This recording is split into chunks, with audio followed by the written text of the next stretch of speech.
Hello students, TET లేదా DSC మ్యాథమెటిక్స్లో previous year question చూద్దాము. The compound ratio of 2:3 and the inverse ratio of 4:5 is 45:6. Then value of x is. ఇక్కడ మనకి 2 నిష్పత్తులు ఇచ్చాడమ్మా. 2:3 ఒక నిష్పత్తి ఇచ్చాడు. 4:5 నిష్పత్తి యొక్క విలోమ నిష్పత్తి అమ్మ. 4:5 విలోమ నిష్పత్తి ఏమవుతుంది? 5:4 అవుతుంది. సో ఈ 2 నిష్పత్తుల బహుళ నిష్పత్తి కాంపౌండ్ రేషియో అన్నాడు. కాంపౌండ్ రేషియో అంటే ఏం చేస్తాము? మల్టిప్లై చేయండి. ఇది ఏ, ఇది బి అనుకోండి, ఇది సి, ఇది డి అనుకుంటే AC:BD అవుతుంది కాంపౌండ్ రేషియో.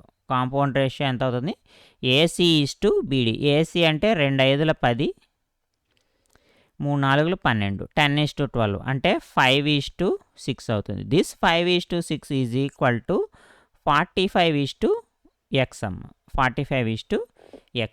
సో కాబట్టి మనకి 5/6 ఈజ్ ఈక్వల్ టు 45/x. 5 ఇందులో 9 టైమ్స్ పోతుంది. So x is equal to ఎంత అయింది? 9 × 6 54 అయింది. So x is equal to 54. Option 3 is the right answer. Same model problem ఇచ్చాను.